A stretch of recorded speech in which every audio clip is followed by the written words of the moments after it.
In the first configuration as shown in the figure, four identical charges Q naught are kept at the corners of ABCD of side length A.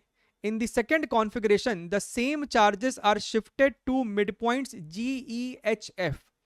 तो पहले आपका चारों charges square के corners पे था, अब आपका चारों चार्जेस स्क्वायर के साइड के मिड पॉइंट पे है। ठीक बात है सर। हमसे पूछता है difference between the potential energies of two configuration and one configuration, यानी पहले वाले का अगर पोटेंशियल एनर्जी U1 है, दूसरे वाले का U2 है, तो आपसे सवाल में U2 माइनस U1 पूछ रहा है।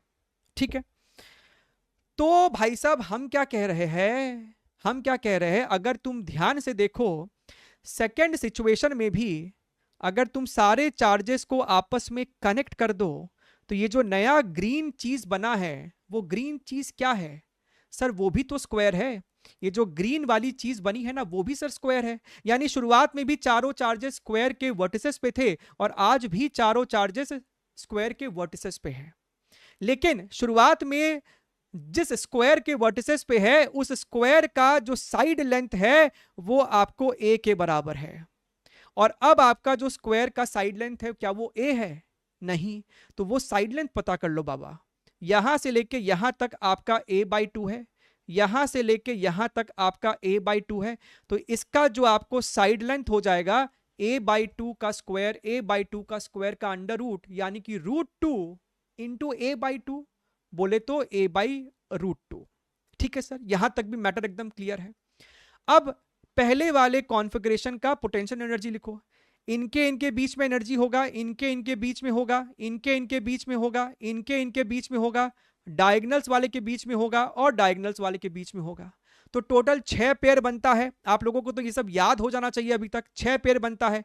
ये जो 4 एजेस वाले पेयर है इनका सेम टू सेम होगा, यानी 4 टाइम्स के Q not square divided by A plus, और जो दो डायगोनल है इनका भी सेम होगा 2 इंटू के Q not square divided by ये जो डायगोनल लेंथ है वो क्या हो जाएगा √2a।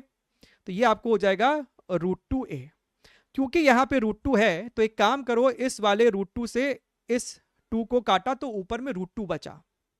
ठीक है, अब ये तुम्हारे लिए ना एक बेस फॉर्मूला बन गया। क्या मतलब है कहने का? अब इसको दोबारा सॉल्व करने की जरूरत नहीं है। ये जो आपका कॉन्फ़िगरेशन 2 है ना, इसी फॉर्मूले में हम अगर a को रिप्लेस कर दे a/√2 से तो बात बन गया। आपको a को बस रिप्लेस कर देना है a/√2 से, तो ऊपर हो जाएगा अब 4√2 के Q not square by a plus इस a को रिप्लेस करो a/√2 से तो ऊपर 2 बच जाएगा के Q not square divided by a। ये स्मार्टनेस अगर आपने इस्तेमाल किया होता तो आपका सवाल बहुत जल्दी बन देगा फिर। तो sir U2 minus U1 is equal to, ध्यान से देखिएगा, U2 माइनस U1, इसको और इसको आपस में सब्ट्रैक्ट करना है। तो हमने बोला कि भाई साहब के Q not square by a को कॉमन खींच लो। तो कॉमन खींचा तो यहां पे 4√2 है, यहां पे 2 है। भाई साहब 4√2 प्लस 2 माइनस यहां पे आपके पास 4 है, माइनस यहां पे आपके पास √2 है। अगर हम ध्यान से देखें तो 4√2 माइनस √2 बचेगा 3√2 और 2 माइनस 4 बचेगा -2, जो कि हमको ऑप्शन नंबर 4 में दिखाई दे रहा है। ध्यान से देखिए,